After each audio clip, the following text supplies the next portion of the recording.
dans cette partie 3 des histoires d'horreur d'Halloween.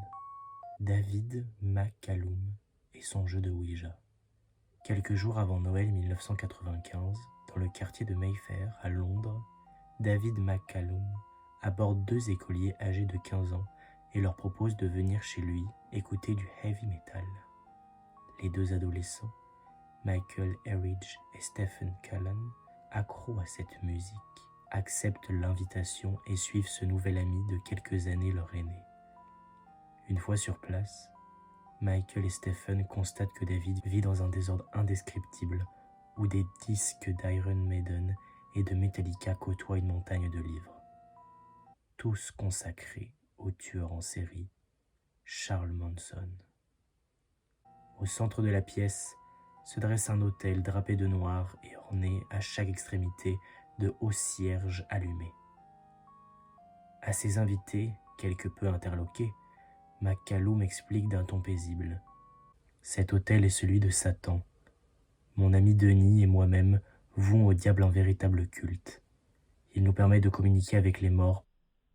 Souriant, il désigne du doigt le plateau de jeu disposé au pied de l'autel et propose de faire une partie de Ouija, intrigués. Michael et Stephen acceptent. Denis arrive. Les 4 joueurs prennent place assis à même le sol, autour du plateau du Ouija, et selon l'usage, chacun pose une main sur le triangle mobile placé au centre du jeu. Presque aussitôt, la voix étrange rauque de McCallum casse le silence.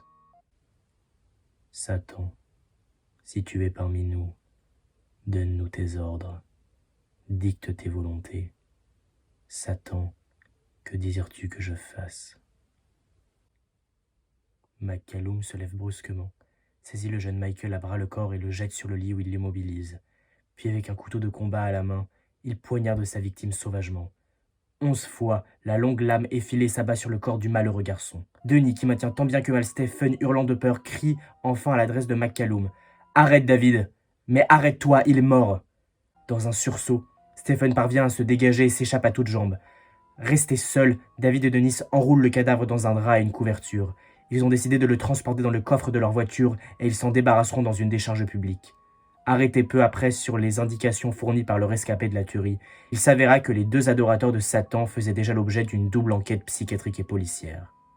Lors de sa comparution en justice, David expliqua que des voix transmises par le Ouija l'avaient poussé à commettre son crime. Les juges le firent enfermer à vie à l'hôpital Broadmoor, un hôpital psychiatrique à haute sécurité. Les fantômes d'Alcatraz. Situé au beau milieu de la baie de San Francisco, la prison fédérale de haute sécurité d'Alcatraz abrita les plus grands criminels américains de 1934 à 1963, année de sa fermeture officielle.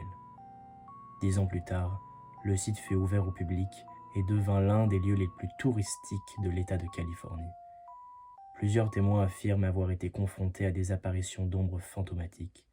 La plupart auraient lieu dans le couloir principal de l'ancienne prison où 3 détenus, Bernard Coy, Joe Kretzer et Marvin Hubbard, furent abattus le 4 mai 1946, alors qu'ils tentaient d'échapper à la vigilance de leurs gardiens. La légende du loup-garou. Selon la légende, lors des nuits de pleine lune, le loup-garou, ayant d'ordinaire une apparence humaine, se transforme en un loup énorme avec des sens surdéveloppés. Il acquiert les caractéristiques du loup.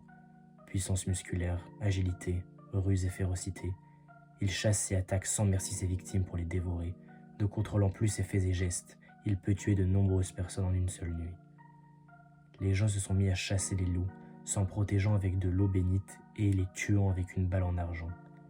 Les loups-garous souffraient de la même répulsion que les vampires pour les choses sacrées et étaient considérés comme les créatures du diable.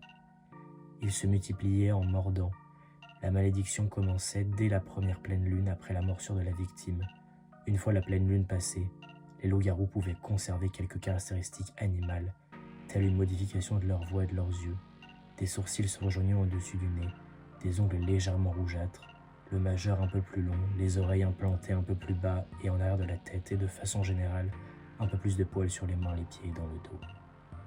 Le loup-garou est un homme vivant métamorphosé, ou un corps qui sort de la tombe sous la forme d'un loup connu ou sous le nom d'un loup-garou fantôme. À partir du XVe siècle, les légendes en Scandinavie, en Russie occidentale ou en...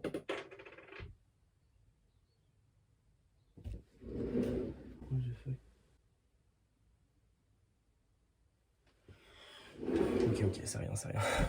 Ok, c'est rien du tout. À partir du 15e siècle, les... Non, j'aime pas.